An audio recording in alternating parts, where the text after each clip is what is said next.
know your name, I swear I do. It's on the tip of my tongue. Sorry, what did you say? I've known you for how long? Your face is so familiar, but no name comes to mind. Please, can you remind me if you'll be so kind? Staring out into space, asking God to hear my case. Trying to think of all things past. How long will my memory last? Well, hi, everyone, and welcome to Alzheimer Speaks Radio. I'm your host, Lori LeBay, and today we're going to have a really interesting conversation about a brand new film that's out called Those on the Front Lines of Alzheimer's and Dementia. But before we get started with that, we always get new listeners, so I always like to tell people a little bit about us. Bottom line, Alzheimer Speaks was created to give voice to all parties, those living with the disease, to those personally caring, to professionals, researchers, advocates, etc. And that was because my mom had dementia for 30 years, and I just really felt the need for that. And so this journey with Alzheimer Speaks is really about being an advocacy-based company to provide multiple platforms to help people engage and shift our care culture from crisis to comfort around the world. We also help companies expand their brand footprint by leveraging our content to be able to access those that are interested in learning more about dementia and caregiving. But I also want to thank our audience because you guys have just been so critical in sharing our content and our voice. Not only do we have Alzheimer Speaks Radio, but we have a blog, a YouTube channel. We do speaking and training, and so many other things. And each time you are so kind to, just take that second to click and like the information, you're pushing it out to your sphere of influence. And people are becoming more accustomed to seeing that it's okay to reach out and grab information on the disease. You are making it more normal and not as scary. So I want to thank you all for that. In doing that, you've also gotten us recognized by Oprah, Maria Shriver, and Dr. Oz, and now just recently we've been recognized as 50 over 50 through Art Minnesota as a disruptor in the industry. And again, those are accolades I share with all of you because this is something we're doing together, I truly, truly believe. I also, before we get started with our interview, want to give a shout out to Kathy Braxton and Tammy Newman, who own the Silver Dawn Training Institute. Many of you know them as Dementia Raw. I went to their Certified Dementia Communication Specialist training the other week, and it was incredible. It was really a lot of fun, very interactive, and, you never really felt uncomfortable because they're just such gracious teachers. But they teach introspective improv, and they used real scenarios to help all of us in the class kind of change how we would respond or react to someone with dementia. And I just found it very helpful. And I go to a lot of those classes, but this one I walked away with a lot of great tools. So I would highly, highly recommend them for both professionals and for families. They also have dementia challenges that they post on their Facebook page and their websites that are really interesting as well. Another organization I want to thank is Calendar Cards. Not only do they have a great memory system that helps people stay independent in the earlier stages, but they also provide the Memory Cafe directory, and we're pushing like 500 of those now in the United States, which is absolutely a fabulous, fabulous piece and tool for all of us to tap into. And then the last thing I have to give a shout out to is the World Kindness USA, which is a new organization here. They just had a soft launch in LA the end of last month, and I'm really excited to be a founding member of that. I think our world has gotten pretty discombobbled in terms of who we are and what we want this world to look like. So very excited to be part of that. So you'll be seeing more information on the World Kindness USA, and feel free to go to their Facebook page or Google them and become a member as an individual or as a company. Some exciting times ahead. So with no further ado, I want to go ahead and introduce our guest today. We are extremely thankful to have Keith Famie with us, who is an Emmy Award-winning director and producer. And his documentary film, which is called Those on the Front Line of Alzheimer's and Dementia, takes viewers on a journey into the daily lives of both those diagnosed and those that care for them. Keith has also served as his father's care partner until his death in 2003. So welcome, Keith. How are you today? Good. Thank you so much for having me, but more importantly, thank you for embracing such a very complicated but very very important topic for all of us. Yeah, I think it's here to teach us to be better people, actually. So I learned a lot of lessons in 30 years that my mom taught me, and just being a better person and being more present. And so I'm very excited for this film that you have pulled together. I know this is a time-consuming thing to do, and we'll get a little bit more into detail. I want to introduce a couple of people who are also in the film. And the first one is Cathy Deutchman, who is featured in the film with her mother, Rhea, who has frontal temporal lobe. And she is also an executive producer on the film. So welcome, Cathy. And how are you doing today? I'm great. Thank you for having me on the show. Well, I appreciate you taking the time. Last but not least, I want to introduce Robert Stone to our audience. His father was in later stages of Alzheimer's, and he and his mother, Annette, were both featured in the film. So welcome, Robert. Thank you. Great to be here. And he's still going. He's just still with, in his latter stages, just FYI. So. Okay, well, great. Thank you all for being here. I'm going to start with questions, and I'm going to point those to Keith first. And Keith, what made you decide to make this film to begin with?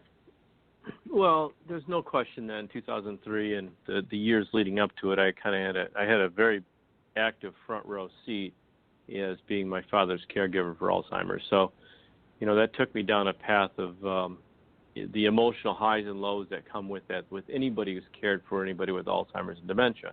And then over the years, we've produced a whole series of films about aging. We did a 13-part series about women and aging, 7-part series about men and aging. And, I've always vowed that I would one day do a film about Alzheimer's and dementia. And about a year and a half, 2 years ago, roughly 2 years ago, I guess, I started that project. And it was just time to do it. And I think that,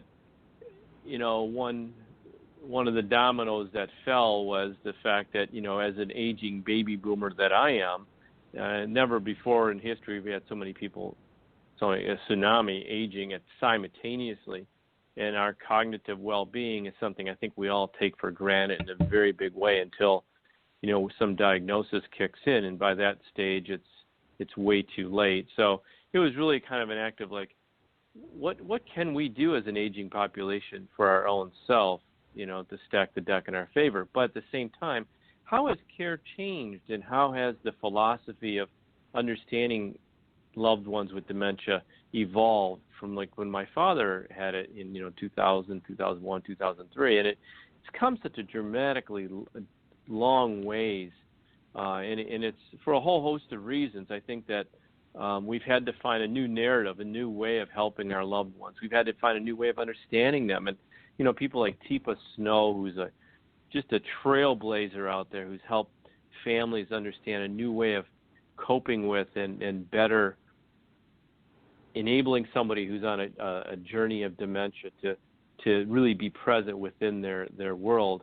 So when I started on the film documentary, I was really fortunate to meet Cathy and both Robert, who were in the film. Both of them are executive producers. But more as important as that was, is that they shared openly a very complicated story of caring for, in Cathy's case, her mother, and watching that decline, and how do you navigate through those days. And then Robert with his father.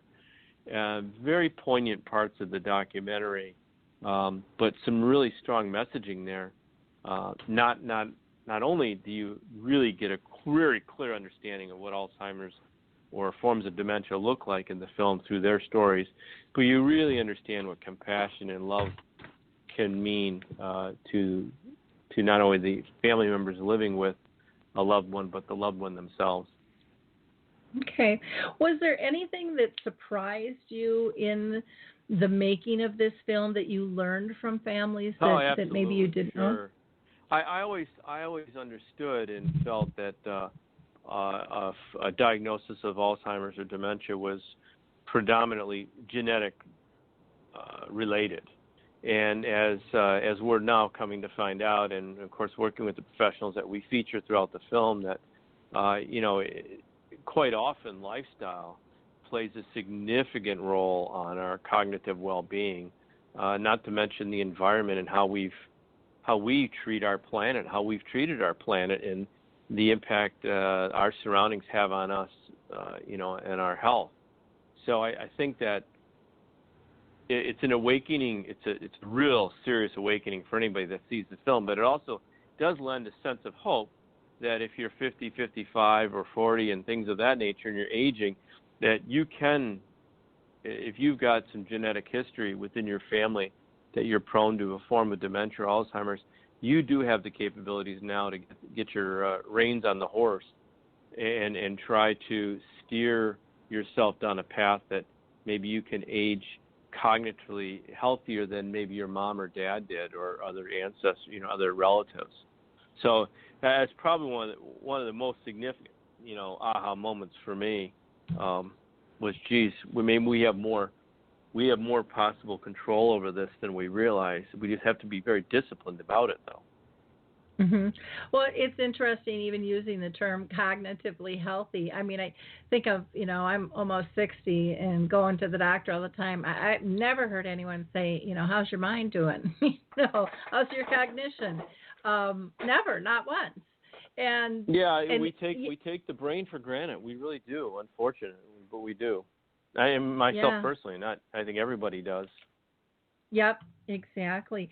What do you think have been the biggest challenges for care partners and family members, and in their roles of caring for someone who's got a form of dementia? Well, I think that anybody that lives or has lived with a loved one can, if you just take a spousal relationship, first of all, the declining relationship of a spousal relationship of what a marriage of 30, 40 years looked like. I'm just with my mom and dad. My mother felt that in the early stages that he was acting purposely. He was forgetting on purpose, or he was pretending he couldn't remember, and it created a huge strain on the relationship. And then the deep personal sense of a relationship starts to take a whole different form.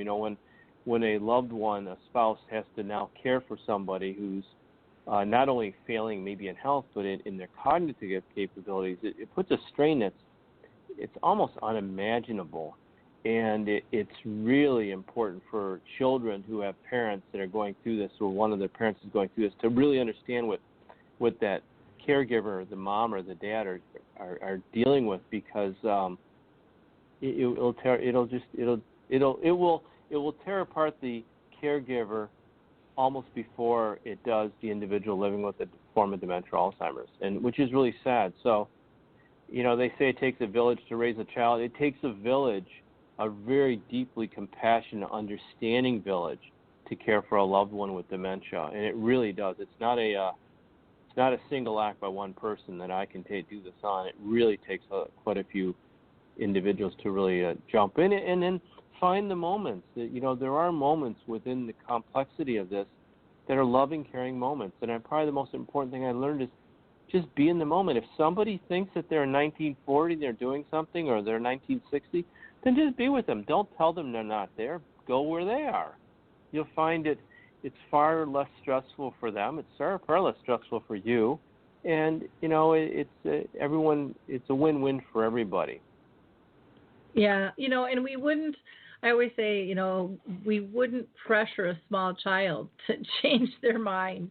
We would play with them because that's what we do with children. But I think we've gotten so focused and almost too grown up for our panties, in a way that we don't know how to play anymore. We don't know how to be relaxed. We don't know how to have casual conversations. Everything's so serious, and everything's driven by agendas and to-do lists and things. And that was, I think, one of the biggest lessons and one of the biggest gifts my mom gave me was to let go of control and just be in the moment.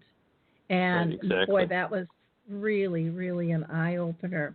Well, I'm going to pull Cathy into the conversation here. Cathy, can you tell us a little bit more about your mom and what prompted you to participate in the film? Because that's a big decision in and of itself. Okay, sure. I had just retired from teaching in the summer of 2009, and I started noticing changes with my mother. My mother was repeating things all the time, asking the same questions over and over, forgetting, and exhibiting some problems with memory. So I've been living with this with my mother now since 2009, and when I met Keith, it was just really one of those deja vus. Keith and I just clicked automatically. We met each other, and I said, I'm a teacher. I need to teach people, current patients, future patients, caregivers, family members. I need to teach them that there's a way that we can help our loved ones who are suffering from a dementia, of whatever dementia it is. And I wanted, and just going to my own personal experience of being very embarrassed by saying that my mother was, people were noticing that my mother wasn't quite the same way that she always was, very outgoing and gregarious and talkative, and she was becoming very quiet and forgetful. And I was very embarrassed by it when I was with her in public, and so I needed to teach myself that you can see beyond fear. There's fear of this disease, terrible fear. There's a lot of stigma attached to it. People don't want to admit that their loved one has a memory problem or a disease affecting their memory. There's a lot of avoidance and not addressing it. And I needed to take action, and I needed to go through all these steps. So when I met Keith, it was almost like I wanted to help people learn what I've learned and let people into the sadness and the despair that I was running away from to a degree, to not admit it openly and outwardly, and to basically let people, rather than running away from it and denying it, face it head on and know that your loved one can still have a very meaningful, loving, beautiful life. They're suffering from a terrible, insidious disease that's affecting not just them, but it's affecting all their family members around them. But my goal was to help teach people, teach the world. I mean, get it out there, let people learn. I'm a teacher, and so it was just kind of like so when I met Keith, that's just kind of how it all fell into place. Okay. What were some of the biggest challenges for you as a daughter and as a care partner to your mom? Oh, well, my mother, first of all, my mother was extremely outgoing, gregarious, social, active, worked. She stopped driving. She quieted down. She started getting lost, couldn't remember things, couldn't remember days of the week, couldn't write notes in her calendar, and so I was watching all this happen, and then I was doing my very best to keep her as active as I could, so I engaged her with the services of a speech pathologist to help her do activities to help with speech and loss of speech and remembering what she read and comprehension. And then I just started reading and researching and doing everything I could to find out, how can I help my mother? How can I help her? At the time it was maybe get better. I knew it wasn't get better, but how can I help her at least enjoy her days and still have an active lifestyle and to keep her mentally active? And the more I learned from going to workshops at the Alzheimer's Foundation or workshops that were held through the area agency on aging here in the state of Michigan, all these different workshops taught me that being socialized, being mentally active, like what Keith said, just if the answer is something from 1960 or 1940, just go along with it. It was very hard for me to deal with it, but I just went out and just learned as much as I could. And the hardest thing that you'll see in the movie is my mother has something called echolalia or echolalia, where whatever the last thing is that you say, she'll repeat it to you. Mom, do you want to have steak or tuna fish? Tuna fish. Mom, do you want to have tuna fish or steak? Steak. So it's the last answer. It's the last thing that she hears. And so what was so difficult and still is difficult and will always be difficult is that I have to make every decision for her. I have to just do what I think is best, the most prudent, the most healthy, the safest, the most enjoyable decision I can make for her. And it's just real hard to watch this beautiful, and she's still here, she's still with us, and I love that she can smile at me, and she's very quiet, but she can smile, and she does talk a little bit, that she's still here. I have her smile, I have the gleam in her eye, I get the hug, albeit not as sturdy and strong as it used to be, but she's still here. But it's a very hard journey, and as we're going through the stages and progressing further along, it gets harder and harder and harder. And I hope I answered your question and didn't divert too much off track. No, it's wonderful because this is a package deal. You know, it's the good, the bad, and the ugly, and you have to maneuver through it. And when you were talking about having to make all the decisions because you knew your mom would just repeat the last thing that you said, I remember going through that with my mom as well, and not realizing how exhausting that is to be that responsible for every little decision. And I grew, when I would get together with friends, they're like, well, what do you want to do? And I'm like, I don't know. I don't want to make a decision. I just didn't. And I pulled back in other areas to try to help compensate for that because it was just, it was exhausting and draining, even though it's an honor to care for them. There is that whole other side, because I think we all have inside of us, that little talking fiend that makes us question, are we doing the right thing? Is this the best decision? And kind of that little inner critic there. How did you take care of yourself during this journey? Because that's one of I think the most difficult things for any care partner to do. Well, luckily for me, and I don't want to say this in a negative way at all, but my mother doesn't live with me. My mother lives at home with her caregivers. And my father is actually still living. But I could be with her during the day. I could take her to all her appointments. I could do everything I needed to do. I could make sure she was getting healthy meals. I could make sure we were at the doctor's, keeping her as healthy as we can, going to daily activities. But I got to leave at night, or I got to come over a little bit later in the morning. So exercise. I went crazy with just mentally getting on a machine of some sort and just zoning out with a TV show or a book. I needed to, the hardest, everything I've learned in all the workshops I've gone to is that the caregiver is the one who gets ill or gets sick and is then not able to take care of the person that they're taking care of. And it's really important for the caregiver to take care of themselves.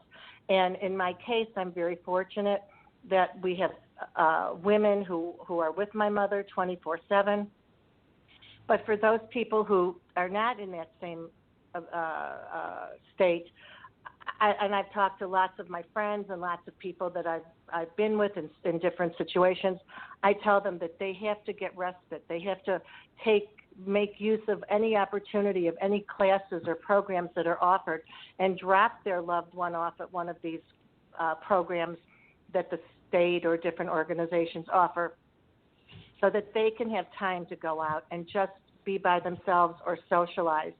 The most important thing is to keep yourself as healthy as you can, and if you can break away for a little bit. It's very, very, very difficult for people that are taking care of their spouse and living with their spouse with no additional care, but if they can just find some sort of respite, or even while their spouse is sitting still, they can just do some sort of physical exercise or meditation or something, because it's such an emotional drain, and it's overwhelming. And as you said, to make every decision, it's very difficult.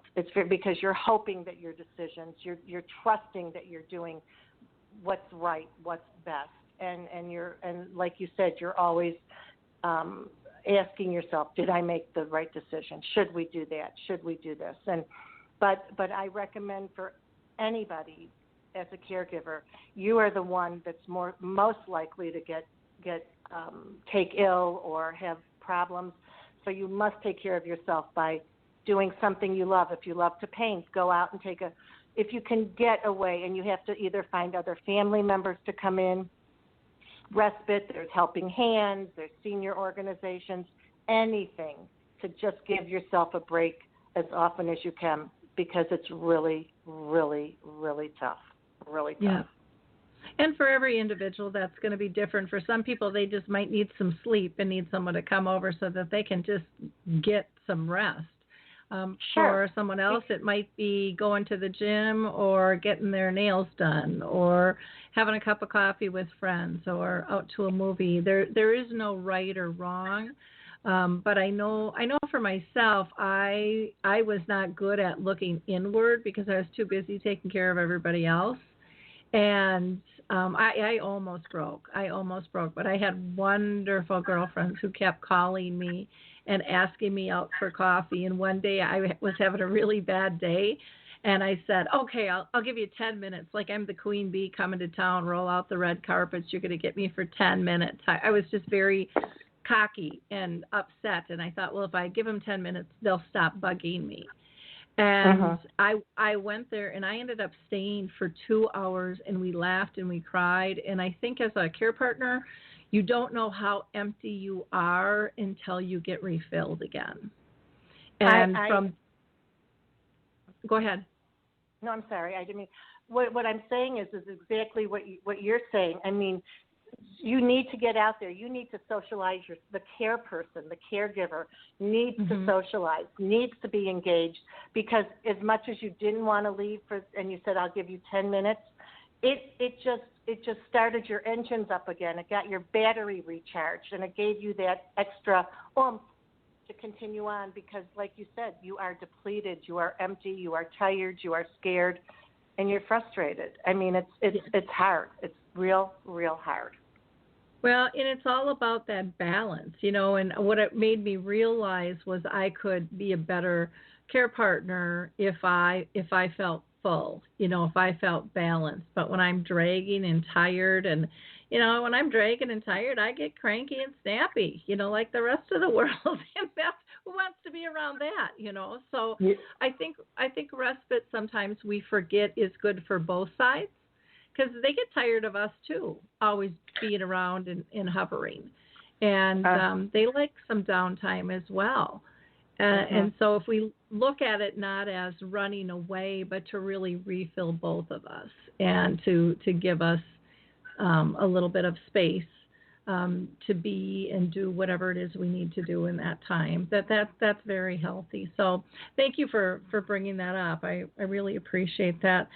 Robert, I want to pull you into the conversation here because we haven't heard from you yet. And I was busy taking my siesta.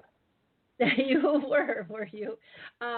What I would like to know from you is, if you can tell us a little bit more about your journey with your dad and what prompted you and your family to be part of the film as well.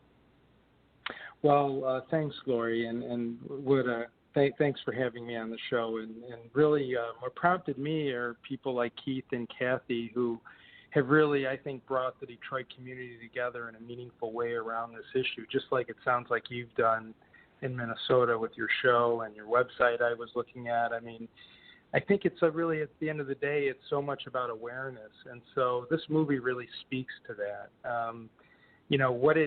My father was the perfect balance of a man. He was a physician. He took very good care of himself. He was firm. He was gentle.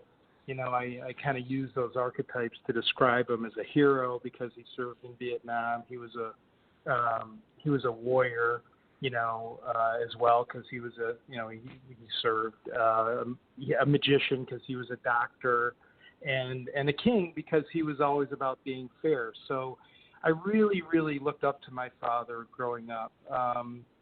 And so to see him lose his faculties was really hard. And I think what's hard about Alzheimer's is the slow onset of it. At least in my case, that's what it was. And also living out of state in Florida, I didn't feel as connected to it. I could kind of talk to my mom and just say, "How's Dad?" And she says, "He's doing okay," And then that was it. And then, through Cathy and my mom who know each other, and through Keith, I got connected to this movie. And I'm one of these people who supports causes, especially that directly affect me. And this one was right at ground zero for me. So I really wanted to get behind this. And in a way, too, to honor my parents. I really wanted to honor my mother. And I think I can't thank Keith enough for how he does that in this movie. I think it's one of the more, and Cathy, too. I mean, the personal side stories that are shown, that are reflected in this movie, are revealed, are so powerful. And I really wasn't connected to how, I was really dissociated from how the caretaker, what the caretaker goes through.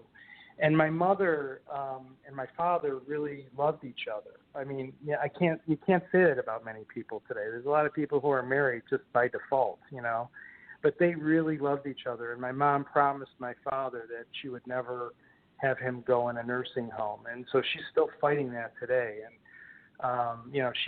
her biggest challenge is, she has to oversee 4 staff. And that's a full-time job in itself with all the drama that goes on there. But she does a wonderful job at it. And so I got connected to it because I really wanted to support the cause, and also honor my parents, and who have been a great example for me. And also, I think the other thing that Keith does nicely in the movie is he brings the whole piece of how, what's it like to age in a place like Florida, because a lot of people are moving to Florida as they age, and how is the lifestyle here maybe a little bit different.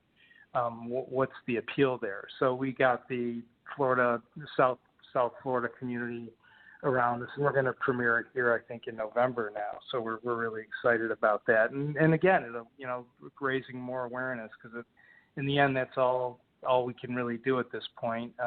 I know for me, one of the biggest things I took from this is really looking at my own cognitive health that I more or less took for granted. I'm probably in the best shape I've ever been in from after this, because, what we eat is so connected. What we eat and how we exercise are so connected to our brain health, and I never realized that before. So I eat spinach like every day now, thanks to Keith. Anyway, I don't know. I'm kind of giving you a lot of info here. I hope I'm answering your question. No, that's fine. That's fine. Can you tell us, you mentioned your dad's diagnosis, how it's kind of impacted you in terms of you wanted to, honor and educate and help raise awareness, and you've changed your lifestyle too. Has it impacted other family members in the same way? Yeah, I mean, not in the exact same way. I have a brother who's a physician who's really been at my mom's side along the way in Michigan, and been very helpful. And then I have a sister who also lives out of state. And I think we've all really looked to our mom, and making sure that she's okay, because all the information, like Keith was pointing out, is that a lot of this falls on the shoulders of the caretaker. And so that's really, I think, we're always communicating about that. And I think it's connected. I know my mom is more connected now to others in the community regarding Alzheimer's, like Keith's saying. It really does take a village, and I think it's important to stay connected to other people that can be that have your back, So. Yep, definitely. Well, good. Well, thank you. I really appreciate you guys, being in the thick of this film. I'm going to point a couple more questions back to Keith here. And Keith, in doing a documentary, I don't think people understand how much time this takes to do. And can you tell people how long it took you from, conception to final edits and being ready to go public with this thing?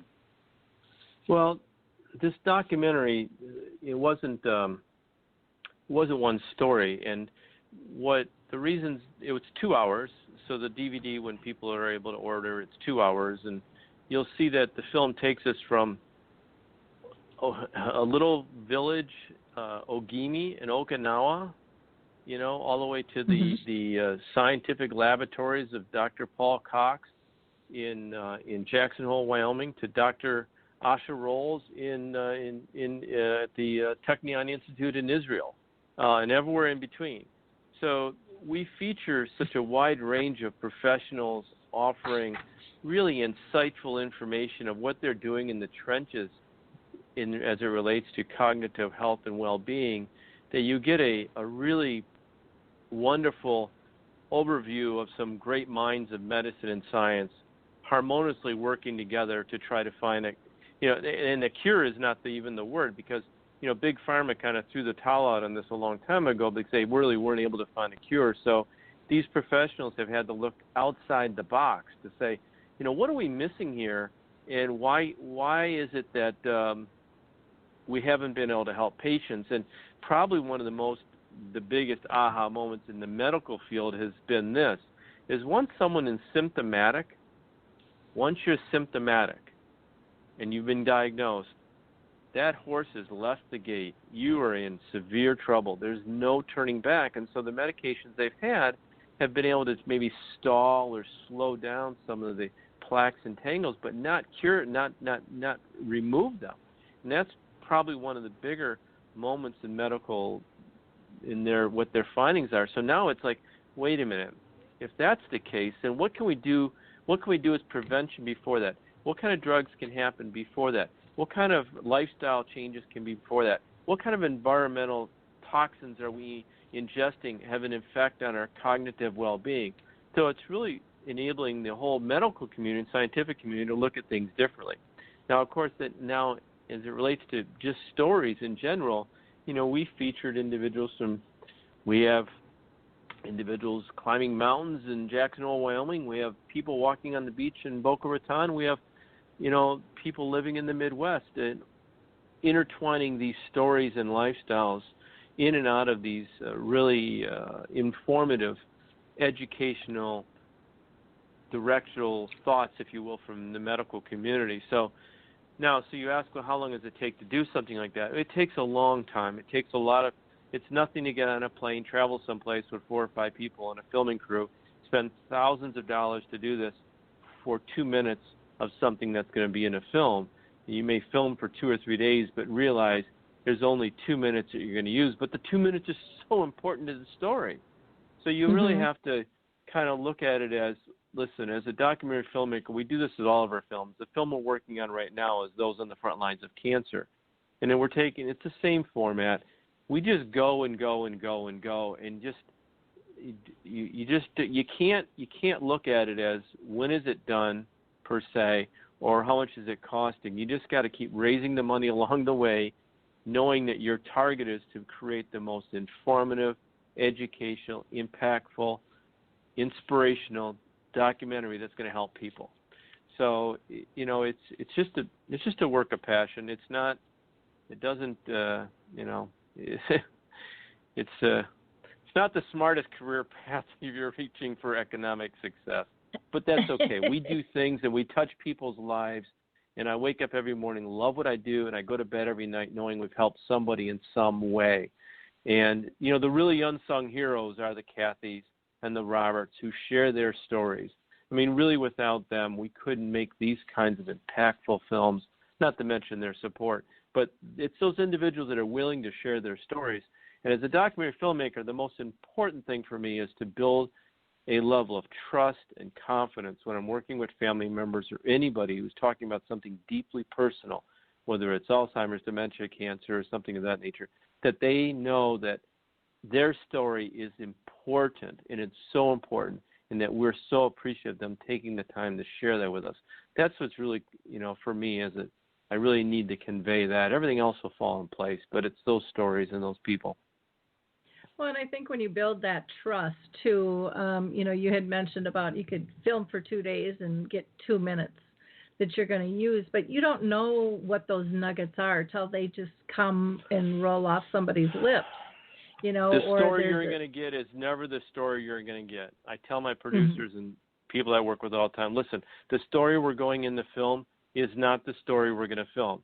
You just have to know that the story will come.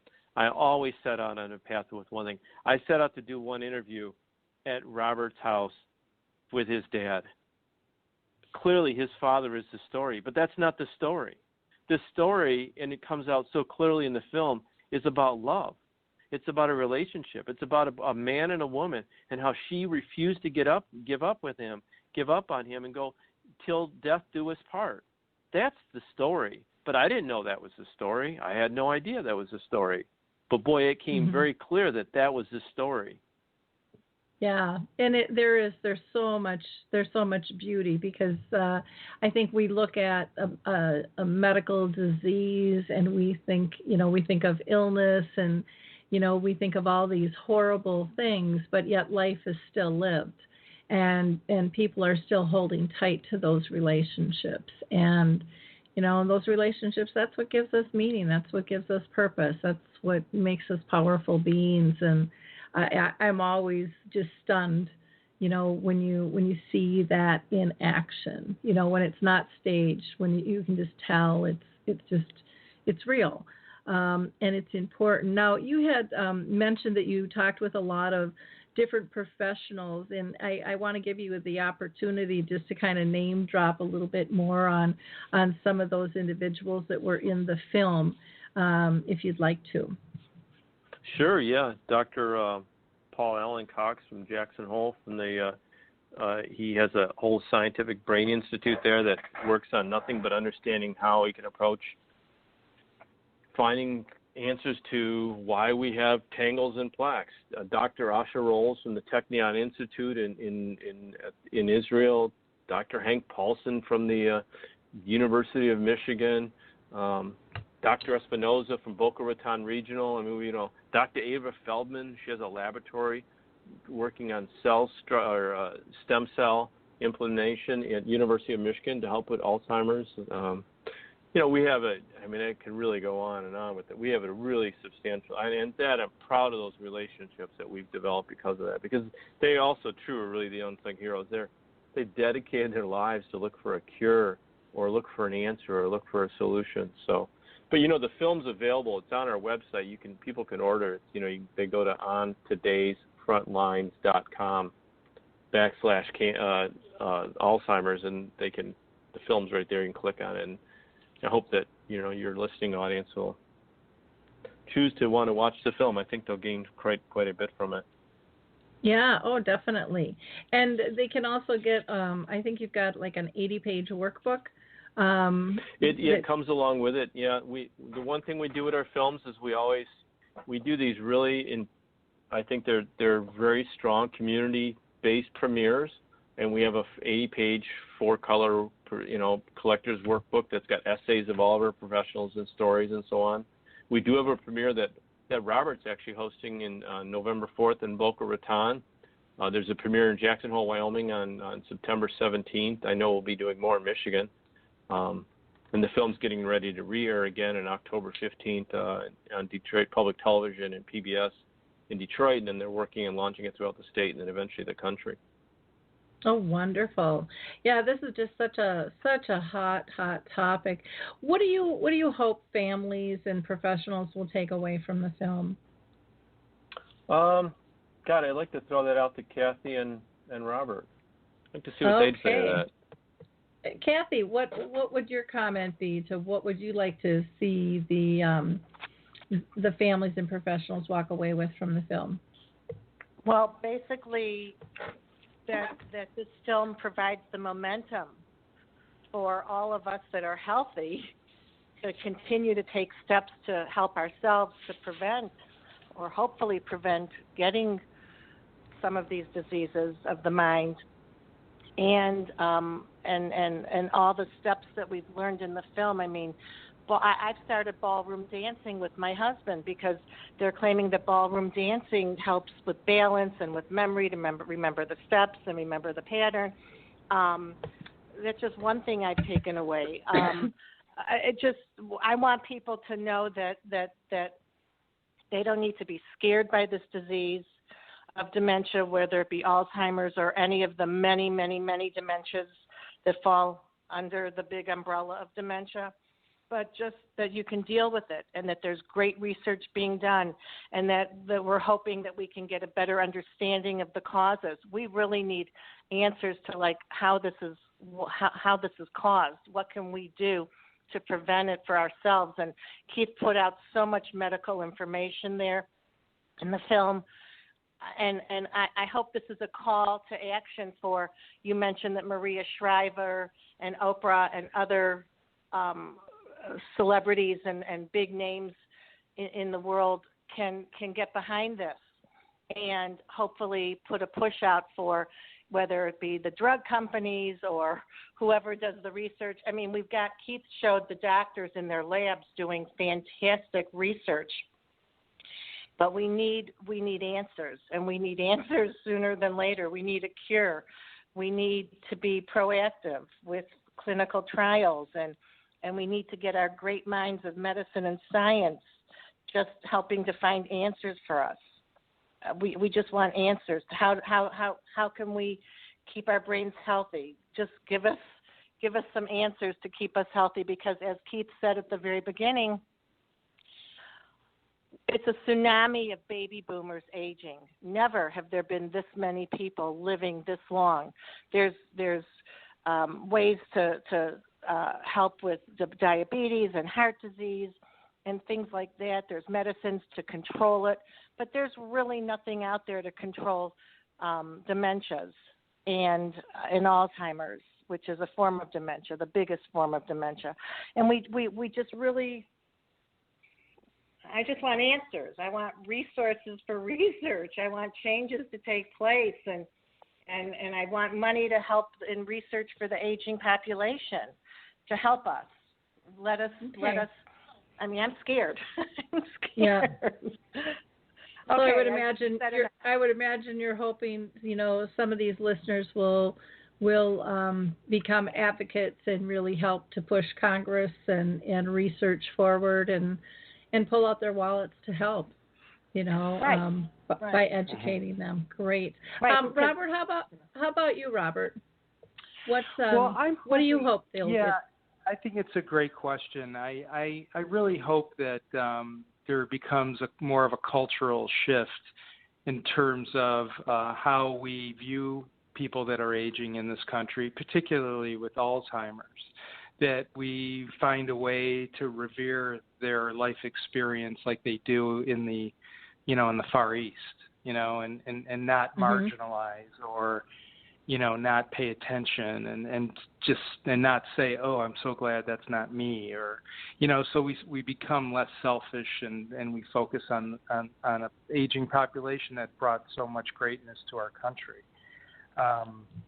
So, I think, and along with Cathy, I mean, it seems that the pharmaceutical companies clearly are not doing enough, or there's been a lot of, there just hasn't been any great success coming out of it, and this is a complicated one. So I hope that there's more success there, and at the same time, we need to really look at our health, the younger we are. There's a correlation now between high blood pressure and Alzheimer's, and there's always correlations coming out, but I believe that's a big one. So, as we are younger and younger, what do we do to avert this, so we can stay cognitively strong, healthy, and live like one of the greatest features in, I think, Keith's movie is he shows these populations like in Japan and I forget where else, but people are living a long, long life. And I'm just thinking, what are those guys eating over there, And so it's, I feel fortunate that I'm still in that age to do something about it, So that's really, that's what I hope, that more people look at it that way. Yeah. And I would like to see, too, I mean, we're doing all this research for, a medical answer, kind of that magic pill, but I think we also need to do a lot more research into social support. There's, memory cafes and the arts and so many different things that are coming up that are giving people great peace and empowering them. And, I think we need more social support for families in terms of respite care and education to the public as well. I would love to have a cure. I would love to see this thing stomped out. I don't see that happening in my lifetime. So in the meantime, I'd like to really see people, like you said, coming together, changing our culture from what I refer from crisis to comfort. And I think that shift has started. And we've made a lot of progress, actually, in just even the last 5 years with dementia-friendly communities popping up, and which is very exciting to see. But, this has been around over 100 years, and we haven't made much progress in that time. But we're getting there. I think we've got everybody's attention now. In wrapping up, we just have a few minutes. There was one other question I wanted to ask you, Robert, and that was, since you didn't live in the same state as your parents, were there some additional challenges that you felt as a long distance, care partner to your folks? Yeah, my own guilt. But it just, as the years rolled on and it got worse, I just felt like I needed to be more present. So I do business in Michigan. I only moved down here 9 years ago, but I get back every month. So I'm there with pretty regularly, and I talk to my mom every day, and that's just the world we live in today, So I just do the best I can, Yeah, and that's a good way to frame things and not beat yourself up. I think we're all real good at beating ourselves up. I love one of the quotes too that is on the 80-page booklet that you put together by Dementia Stone. It says, dementia doesn't rob somebody of their dignity. It's our reaction to it that does. And, if we can stay present and be more aware and have more empathy and not as judgmental and kind of get out of our own space in terms of having to be in control of everything, I think it really helps. I appreciate you all being with us. Keith, any last comments you'd like to throw in? Just to throw out the Dementia Snow, and she's really one of the most important narrative voices in, of course, interviews in the film. She offers such a sense of hope and understanding and compassion to ways she's understood to help with loved ones. I mean, she's so powerful, and I think if anybody has a chance to see the film, they'll really walk away, with that. And And, of course, just being able to say thank you to all of our supporters and Robert and Cathy for their support and for just allowing us to step into their lives. Great. Again, the film is called Those on the Front Lines of Alzheimer's and Dementia. It's a 2-hour film. You can go ahead and purchase the DVD by going to ontoday'sfrontlines.com/Alzheimer's. That's ontoday'sfrontlines.com/Alzheimer's. You can also go and see the movie trailer or visit Keith's website. We've got the email and phone addresses posted for you as well if you'd like to reach out to them personally. So again, thank you all so much for what you're doing. I truly do appreciate it, and I'm a huge advocate of raising voice and getting different stories and opinions out there, because that's what helps educate us. That helps remove the fear to see other people doing what we're doing. We don't feel as isolated and as alone, and gives us hope that things will be recognized and dealt with better, and teaches us ways, like Cathy was saying, in terms of how to live better. I know for me personally, it's been really healing for me to do this work, because then I can look at the disease and say it wasn't all for nothing. We're all out there trying to lift the hand of someone who's behind us and coming up alongside us with this. So I think that collaboration and that sense of purpose and sharing is very, very powerful. So again, thank you all for being with us today. Thank you, Lori. Yeah, and Robert, I'll give you 1 minute if there's anything else you want to say, and I'll do the same for Cathy as well. No, I think I'm pretty complete. I just want to say thank you for the chance to be on your show and keep spreading the great word, and doing all the great work that you're doing. I think it's great that there's people like you that put out the message and in a multitude of ways. So it just brings us all together. Great, thank you. Cathy, any last comment from you? I also want to thank you for the work that you're doing and for putting the message out there, because as I said at the very beginning, a lot of people are scared to face this. Mm-hmm. And so the more we can get it out into the open and teach and learn and get answers and help people, and they can watch Tifa Snow on YouTube doing different ways to deal with a positive approach to caregiving. It just helps everybody learn more, get better, and address the situation. So thank you for doing all the work that you're doing with opening up this subject to the world. Okay. Well, great. Well, thank you. In closing, I'm just going to give a shout out to a couple other companies that I just adore. One is the Alzheimer's Research and Prevention Foundation, located in Arizona. If you're looking for kind of a holistic approach and want to learn about diet and exercise and meditation, they are definitely the place to go. You can go to alzheimersprevention.org. That's alzheimersprevention.org. Another company you might be interested in checking out is called Purple Table Reservations. And you can go to purpletables.com. They are in the process of trying to educate restaurants in terms of how to better serve those, not only with dementia, but post-traumatic stress and autism, etc., in a very dignified, respectful fashion. And then last, I'll give a shout out to Maria Shriver in her Women's Alzheimer's Movement. And you can find more information on Maria at Women's Alzheimer's Movement.org. Thank you so much, everyone, and have a blessed week. Bye now.